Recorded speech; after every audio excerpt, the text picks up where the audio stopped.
Hello all, ఆఫ్రికాలోనే కాచికల్లి crocodile pool గురించి ఇది part 2 అండి. ఫస్ట్ పార్ట్ చూడకపోతే ముందు షార్ట్లో ఉంది, తప్పకుండా వెళ్ళి చూడండి. ఇక్కడ క్రొకడైల్స్ ప్రత్యేకత ఏంటంటే ఆ క్రొకడైల్ దగ్గరికి వెళ్ళి మనం దాన్ని ముట్టుకోవచ్చు, దాంతో ఫొటోస్ దిగొచ్చు, హ్యాపీగా అక్కడ కాసేపు టైం స్పెండ్ చేయొచ్చు. అదేంటి, వైల్డ్ యానిమల్ అయిన క్రొకడైల్ కరవదా, మనల్ని తినేదా, మనల్ని చంపేదా? డెఫినెట్గా అలాంటివి ఏవీ జరగవండి ఇక్కడ. సో కొన్ని జాగ్రత్తలు మాత్రం వీటికి పాటించాల్సి ఉంటుంది. అప్పుడు మాత్రమే మనం సేఫ్గా ఈ క్రొకడైల్ పార్క్లోంచి బయటకు వచ్చేస్తాం.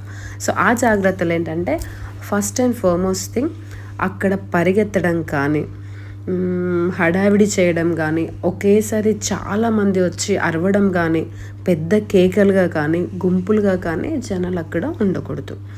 అండ్ సెకండ్ వన్ వచ్చేసి, మనం దాని హెడ్ని అస్సలే టచ్ చేయకూడదు. ఓన్లీ బాడీని, టెయిల్ని మాత్రమే టచ్ చేయాలి. అండ్ థర్డ్ థింగ్ వచ్చేసి, అక్కడ గైడ్ లేకుండా అసలు మనం వాటిని టచ్ చేయడానికి వెళ్ళకూడదు. ఎందుకు అంటే కొన్ని ఫీమేల్ ఏవైతే ప్రెగ్నెంట్ క్రొకడైల్స్ ఉంటాయో అవి టచ్ చేస్తే ఖచ్చితంగా అటాక్ చేస్తాయండి. ఓన్లీ మేల్ క్రొకడైల్స్ని కానీ ప్రెగ్నెంట్గా లేని ఫీమేల్ క్రొకడైల్స్ని మాత్రమే టచ్ చేయడానికి ఉంటుంది. అసలు అవి మనల్ని ఎందుకు హార్మ్ చేయవంటే వాటికి అసలు రెడ్ మీట్ అనేదే ఇవ్వరంటండి. ఎప్పుడైనా యానిమల్స్ రెడ్ మీట్ తిననప్పుడు కొంచెం పీస్ఫుల్గా, సాఫ్ట్గానే ఉంటాయి. చాలామంది కొన్ని ఇండ్లలో లయన్స్ని, టైగర్స్ని కూడా కొన్ని కంట్రీస్లో పెంచుకుంటారు. సో వాళ్ళు కూడా ఏంటంటే రెడ్ మీట్ ఇవ్వరు అనమాట. సో రెడ్ మీట్ ఇవ్వనప్పుడు యానిమల్స్ అంత అగ్రెసివ్గా ఉండవు. సో వీటికి కూడా రెడ్ మీట్ ఇవ్వకుండా ఓన్లీ ఫిష్ని మాత్రమే ఇస్తారు, ఫిష్ మాత్రమే ఫీడ్ చేస్తారు. అందుకోసమనే ఇవి కొంచెం కామ్గా పీస్ఫుల్గా ఉంటే మనల్ని అటాక్ చేయవు.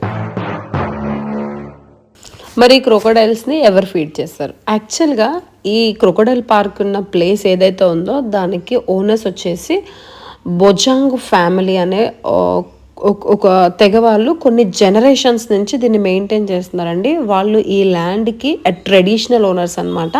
ఇక్కడ కొన్ని క్రొకడైల్స్ కూడా ఆ బొజాంగ్ ఫ్యామిలీ వాళ్ళ నేమ్స్తోనే వాటిని పిలవడం జరుగుతుంది.